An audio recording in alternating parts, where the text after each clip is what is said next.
Welcome to the Path Monk Presents podcast. My name is Sean Donnelly Lewis, and today I'm talking with Will Haire. He is the CEO and founder of BellaVix.com. Will, how's it going? Excellent. Doing well, and even more excited that I get to join you on this podcast and talk a little bit about my business and my favorite topic, a little bit about Amazon. All right. Well, let's not waste any time. Hit us with it. BellaVix. What do you guys do? Excellent. So we are a marketplace agency. We help brands kind of manage and establish their presence on marketplaces, but mainly Amazon. That's the biggest marketplace in the US and even around the world. And we help brands through operational support, brand protection, customer service, marketing, SEO, and advertising. So we are a turnkey service.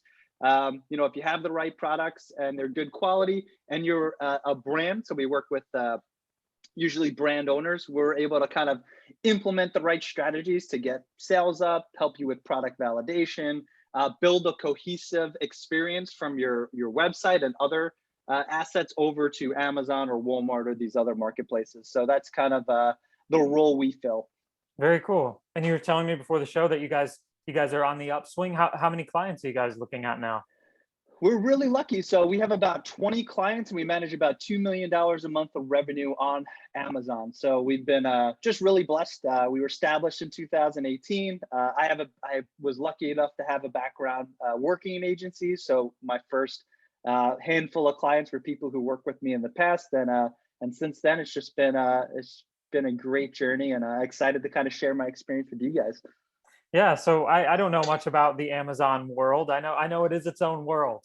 I think on your LinkedIn it says "Welcome to the Jungle." That's like the first. Is that's on yours?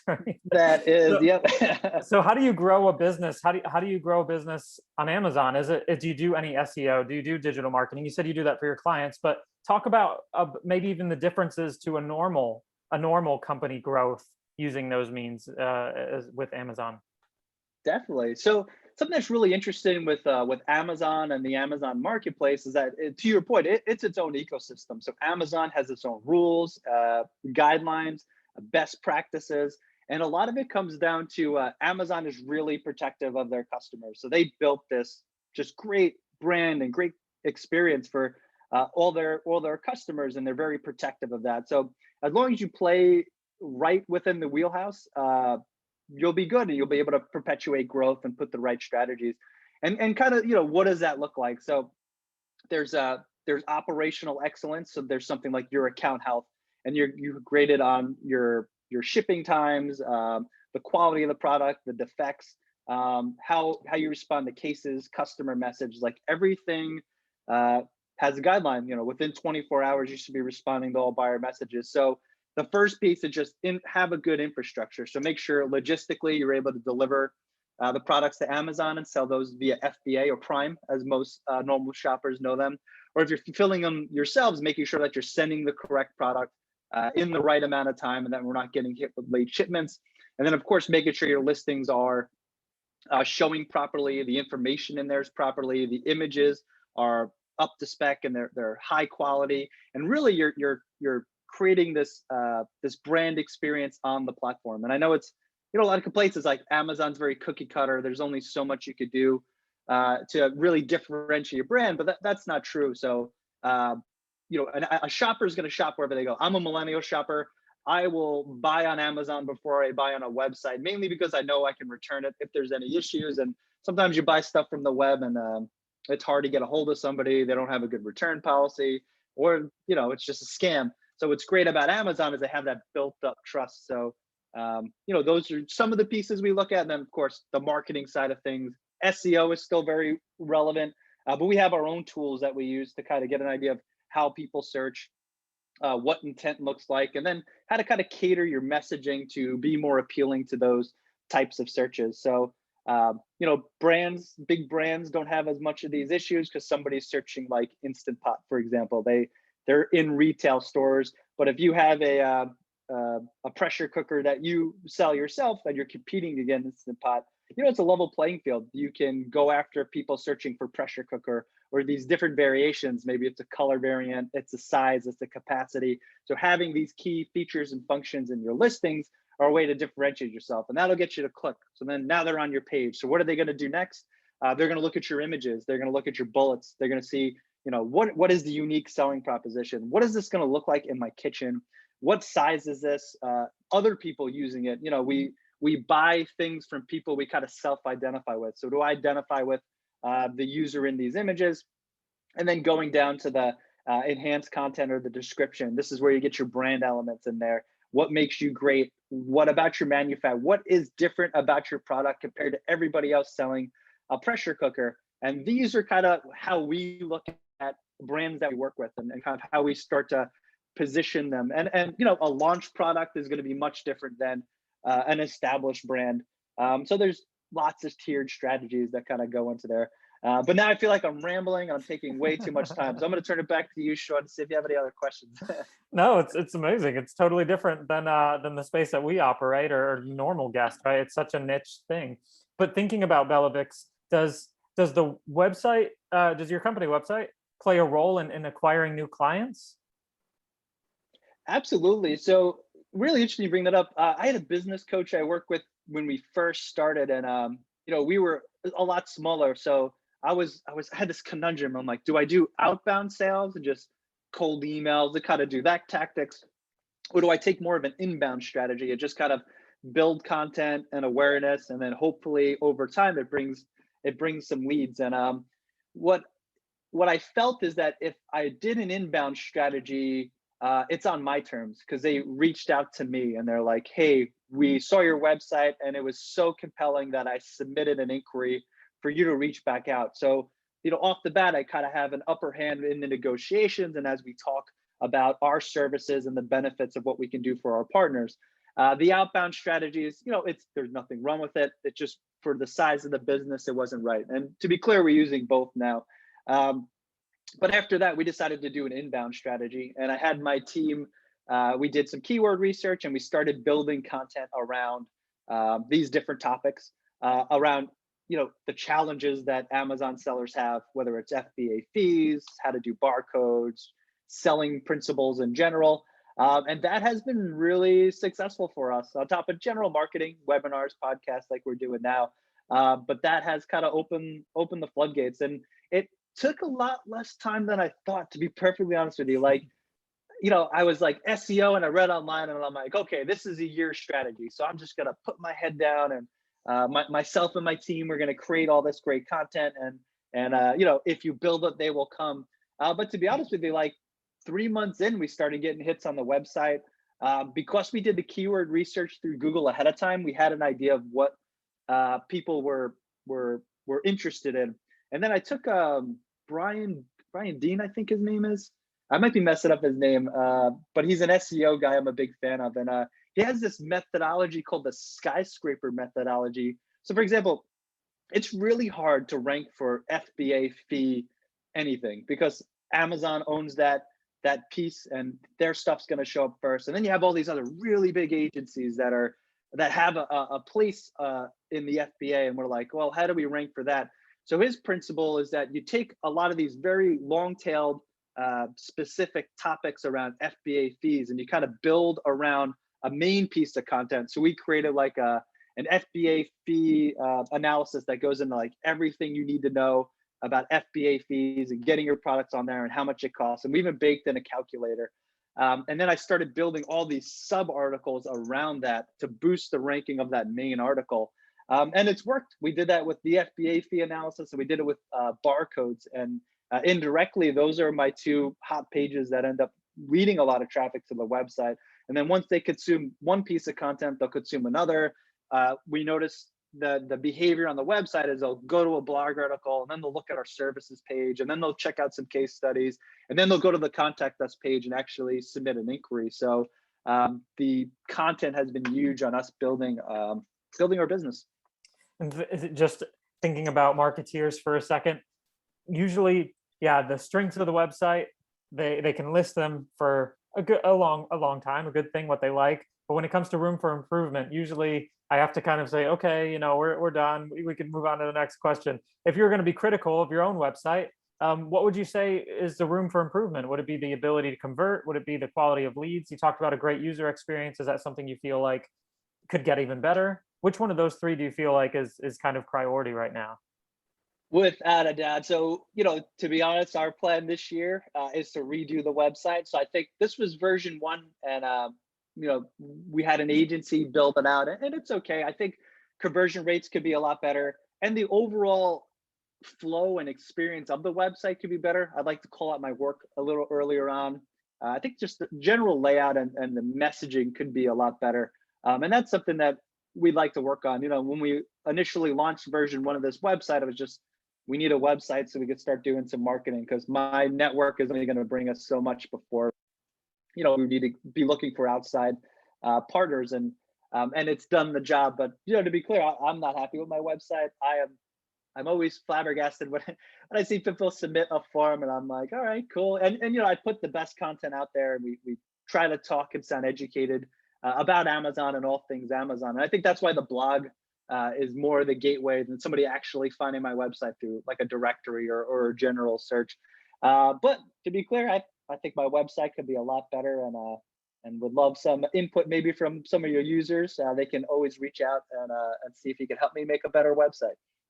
Coming back around to what you guys do, the service that you offer for everyone listening, what would you say is the difference, right? Then what do you guys do differently that helps you, what you do, shine kind of above other people that occupy the same space? Beautiful. Yeah, so we are an actual boutique agency. So to be transparent, we're at capacity. So we don't work with more than 20 to 25 clients, depending on the size of those clients. And our goal is to deliver a very high touch service.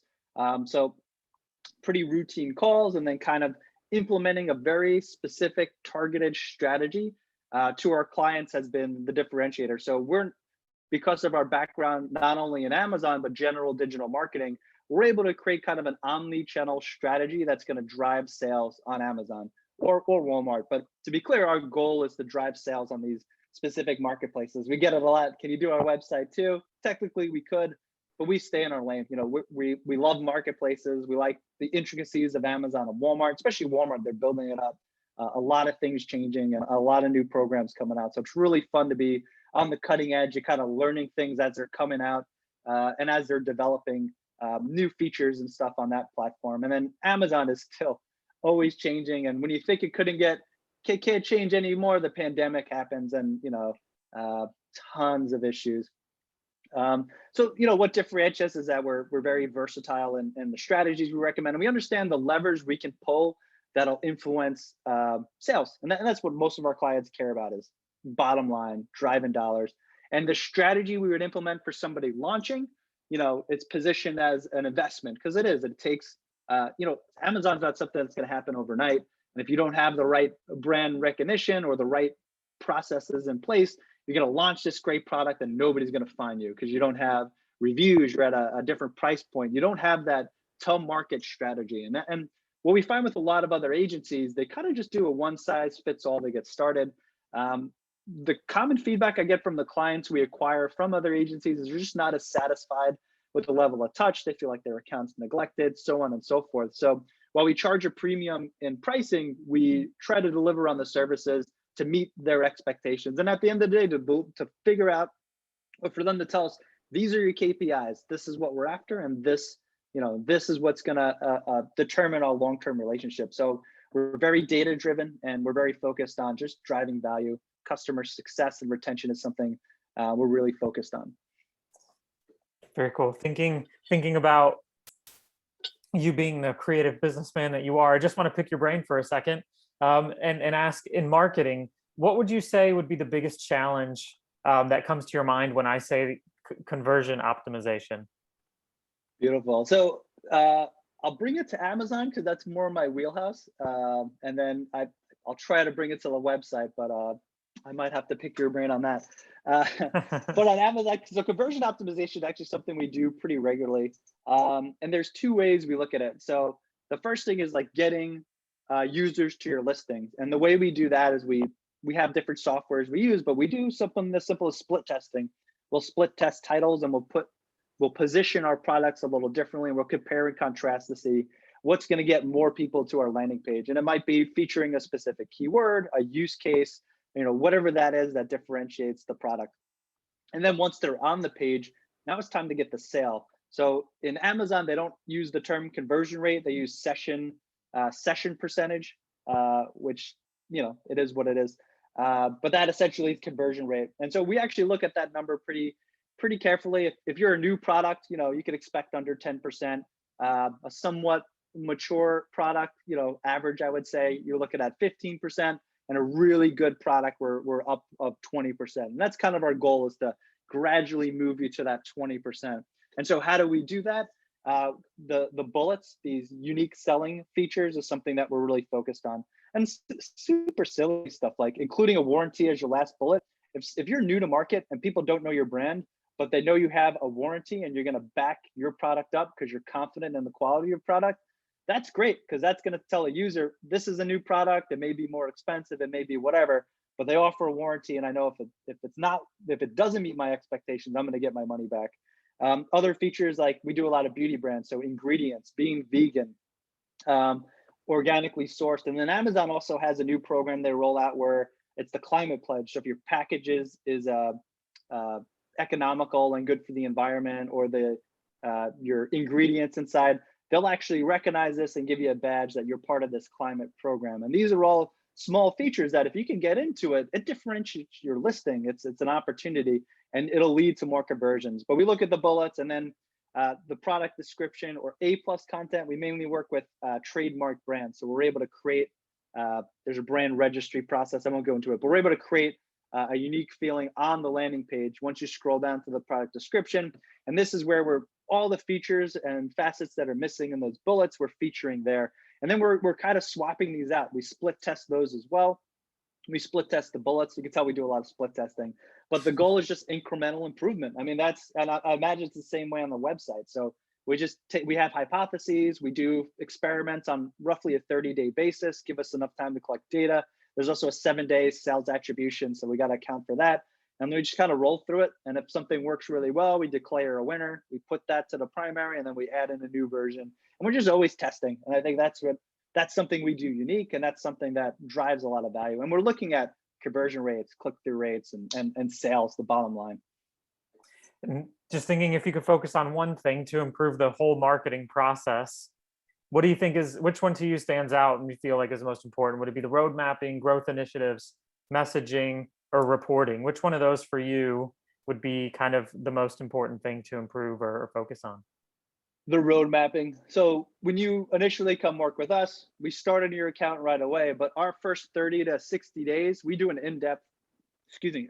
in-depth market analysis that analyzes, your product, the competitors, what it looks like, and more importantly, what it's going to take from an investment standpoint to get you to a point where we're generating X amount of sales. And we can actually reverse engineer some of these really successful listings on Amazon and figure out, what is the advertising investment? What does that timeline look like?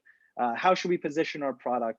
How can we be different in the market? What are the unique selling products? And also, like, looking at customer reviews about these top selling products. What are people calling out that they're unsatisfied with? And do we have the ability to fold that into our listing so we have the better widget, if you will? So that's what I would primarily focus on. And then the second thing, if you're asking me for number 2, advertising. A lot of clients come in and they have a rough understanding of how it works, and it's different from Google. So they'll end up spending a lot of money and not really understanding how to pull the different levers and how to kind of use advertising to perpetuate growth, but also organic ranking. And that's something that there's a lot of education early on that we push. So those would be my top 2. Very cool. So just switching gears here for a second, I just want to talk about you as a leader. What kind of content do you consume to educate yourself and grow as a person and as a professional? I do a lot of blog content. I read from some of the industry leaders. I follow Amazon's RSS feed, so I get all the latest news updates. And I just consume a lot around just anything that's going on Amazon. And at this point, I'm really monitoring for updates as they update policies or they change on the forums. They had an A10 search algorithm update, even though they won't call it the A10, it's still the A9. It's Amazon drama. I won't bore you with it. But keeping track of that and going through the forums to hear everybody else's experience. And I'm limited. I'm one person. We have 10 employees.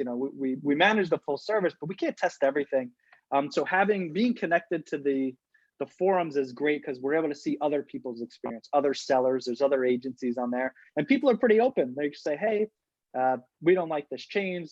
Amazon will actually comment on these forums when they make changes. And the best one is if you're, as of March 9th, they updated the prepaid return policy. So if a customer gets a product and it's broken, damaged, or whatever, they no longer have to send in, and if you're enrolled in this program, they will just send you a new product, no questions asked. And a lot of sound like why this is great for the customer perspective, because you're like, heck yeah, a broken product, I'll just trash it for you and I'll take a new one, and hopefully nobody's abusing the system. However, the sellers are like, hey, this is costing me money, these are my margins, I like to get the product back. So there was a bit of an uproar. On the 15th, Amazon kind of tweaked that policy, and now you have to enroll in it.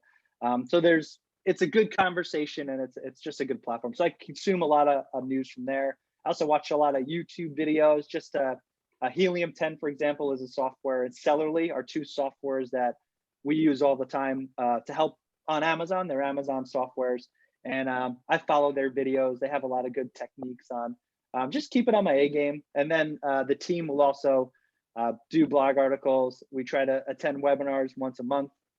Amazon puts out a lot of webinars. So we're just always just trying to keep our thumb on the pulse of the marketplace. As you can tell, I'm rambling and told you a whole bunch of stuff. And I'm not even, I'm the tip of the iceberg. So there's always things changing. So I'm just trying to catch sand, if you will. No, I mean, it's just for me, like I said, I'm not in that world, but just to think how deep it goes, the rabbit hole goes. I'm sure with Amazon, you could just continue, and it seems like it's changing every day. So we're slowly coming to the end of the interview, but before we end, I want to test you in our rapid fire section. So you feeling good? I'm ready. Yeah, you're hydrated? I'm hydrated. I'm on my second cup of coffee. I'm ready. Let me have Perfect. this. Let's do it. All right. Will, what was the last book you read? The last book I read was Clockwork by, I'm going to butcher his name, Michael Mikakowicz, and it just talks about processes. So being able to standardize your processes, so as the business owner, somebody else could take on those responsibilities and you move on to the next rock. In a nutshell, it's a much longer book with a lot more detail. This is the Spark Notes. This is the abridged version. What is the single thing that your company is focused on at the moment the most? Recruiting. So it's been an extreme challenge finding people that meet our caliber of team member. So we've been trying to find the right people with the right experience, and that's been. I never thought that recruiting would be more of a challenge than sales, but hey, live and learn. If there were no boundaries in technology, what would be the one thing you want to have fixed for your company today? Reporting. I would love just to wink my eyes, wiggle my nose, and reports be done all from Amazon's API, and we'll get there one day. What's the last thing that kept you awake at night about your company? Recruiting. To be honest with you, I have had some really big leads that I would have loved to work with, but at the end of the day, if we can't provide the level of service, we can't just take on. So that's been somewhat keeping me up at night, but comes with the territory. We're a growing business. If you were to start over again, let's just say at the company over again, what would be the one piece of advice you give yourself? I would hire a business coach, actually pay for a business coach much earlier. We started with we were using mentors through the EO, the Entrepreneur Organization. And while that was really great, what I found with the free, it's not free, but indirectly free advice is that he's always limited, and I felt like I was always bothering him. And he did give some really great advice, and I don't want to take away anything from that. But I would say 2 or 3 months ago, we actually committed and paid a coach who runs a much larger agency than we run. And I don't know if it's because we paid for it, but he keeps us in mind. We have homework pretty regularly. We're pretty dedicated to building out the processes, putting in a better infrastructure. And I would say if I could do it over, I would have got my first set of clients and I would have hired this business coach much earlier on. All right. That was Will Haire with BellaVix.com. Check out all that they're doing, BellaVix.com. Will, the last part of our show, it's actually your turn. If you feel like there's something that we left out, or you want to sum up everything that we talked about today, whatever you want to say, I just want to give you the last word in the show today. The floor is yours. I appreciate the last words. No pressure here, but hey, if you sell products and you're trying to just figure out the Amazon ecosystem, or transitioning or diversifying your portfolio, reach out. We are available at BellaVix.com. I'm pretty active on LinkedIn. I always share information. So if you just search Will Haire, I think I'm one of the only Amazon agency owners. So I should be pretty easy to find. And then you can always reach out directly to me, will@BellaVix.com. I'm happy to answer any questions and just talk about Amazon, e-commerce, or just marketing in general. I love what I do, and I'm happy to share the knowledge. Great. Thanks for your time today, Will. Thanks for having me, Sean.